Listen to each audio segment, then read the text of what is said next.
So I have heard a lot lately about this Chappell Roan lady who has chosen not to endorse Kamala. Me personally, I never heard of her until a few days ago. She's an LGBTQ plus pop star that is popular among teens and young adults. Out of curiosity, I decided to listen to one song of hers, and I actually thought it wasn't that bad. See, I can enjoy modern artists sometimes, imagine that. Anyway, what kick-started this controversy is this quote in an interview she did with The Guardian. "I have so many issues with our government in every way," she says. "There are so many things that I would want to change, so I don't feel pressure to endorse someone. There's problems on both sides. I encourage people to use your critical thinking skills, use your vote, vote small, vote for what's going on in your city." The change she wants to see in the US in this election year, she says instantly, is trans rights. They cannot have cis people making decisions for trans people, period. Now, the problem a lot of people have with this is the fact that she is a young LGBT artist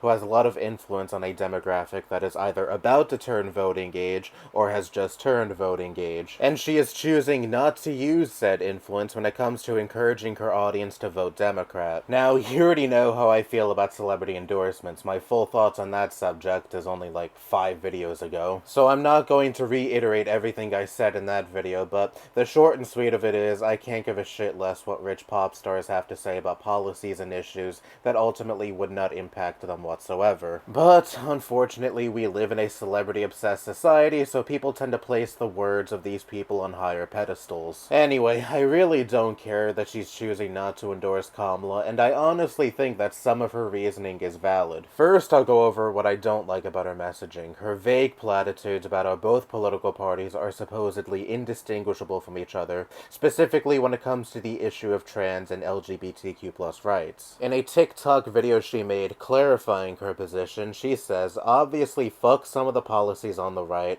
but also fuck some of the policies on the left. That's why I can't put my entire name and my project behind one candidate, because there is no way I can stand behind some of the left's completely transphobic and genocidal views." Now, the most glaring issue is when she says left, she means the Dem establishment, which is hardly left. But it's also not true at all that the Democratic Party is one out of two sides of the same coin on this issue. Obviously, the party as a whole is still a far cry from being a perfect ally to the LGBT community. I'm obviously not under this delusion that every Democrat in Congress is this hyper-progressive who is perfect on every social issue in this country. But as an example, we just recently had Andy Beshear, the Democrat governor in Kentucky, sign into law a ban on conversion therapy, a form of pseudoscience that aims to make a gay person convert into being straight, when obviously that is not possible. Could you imagine in a million years a Republican signing this into law, especially after like 2 or 3 years of near non-stop monstrous discourse surrounding the LGBT community from them? But her hangups with the party doesn't just begin and end with LGBT issues, but also she doesn't want to full-throatedly support a party whose president is currently happily arming and funding Israel's genocide in Gaza. She told Rolling Stone recently that she declined performing at the White House during a Pride Month celebration because of her convictions with the Biden administration's unwavering support for Israel. In her own words, she says, "I am not going to be a monkey for Pride." That I actually have major respect for. Here she had the White House coming up to her, essentially saying, "Hey, please be our token lesbian," which I believe she is, so we can virtue signal about supporting progressive causes. Meanwhile, here we are supplying bullets and bombs to deploy and riddle Palestinian children with. And now we have Israel targeting Lebanon under the guise of "we're just going after Hezbollah," just like for the last year they've just been going after Hamas in Gaza. And it's not like Kamala is shaping up to be that much better than Biden when it comes to this issue. She's still giving stump speeches about how Israel has a right to defend itself,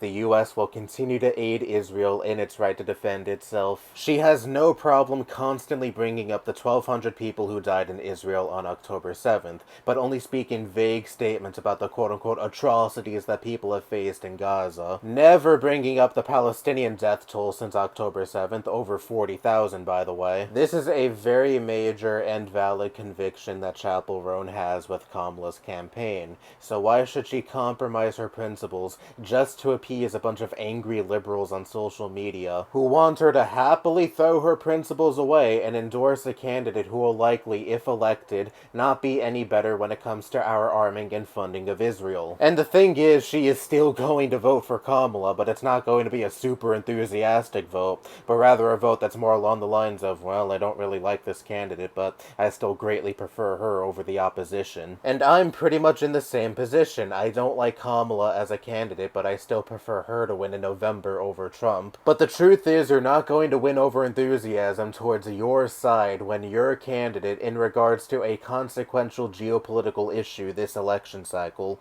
is promising more of the same policy as her predecessor that has already disgusted many people in this country. And you can say all you want that Trump would be worse on this issue, and yes, I do think he would be worse on this issue. He's literally said before that he would just allow Israel to quote-unquote finish the job. But it's like I've said before, you can't just solely rely on not being the other guy. Much of Kamala's campaign message is, look at how awful Donald Trump is, I will maintain status quo while he will destroy it. But a lot of voters also don't like the status quo, especially if the status quo includes aiding another country in an ethnic cleansing. The bottom line is, you're not owed a public figure's endorsement, especially if said public figure has legitimate hang-ups with your candidate. And also, think of the audience she attracts. She is a young artist in her mid-20s who is a lesbian. She is likely attracting teens and young adults who are also LGBT themselves. Do you really think many people in that demographic, if they are voting age and choosing to vote in November, will vote Republican? If she were a die-hard Kamala supporter, I highly doubt she would have much sway with her audience, because they have likely already decided who they were going to vote for. And plus, you just got Taylor Swift's endorsement. Take the fucking win. Anyway, that's all I have to say. Bye-bye.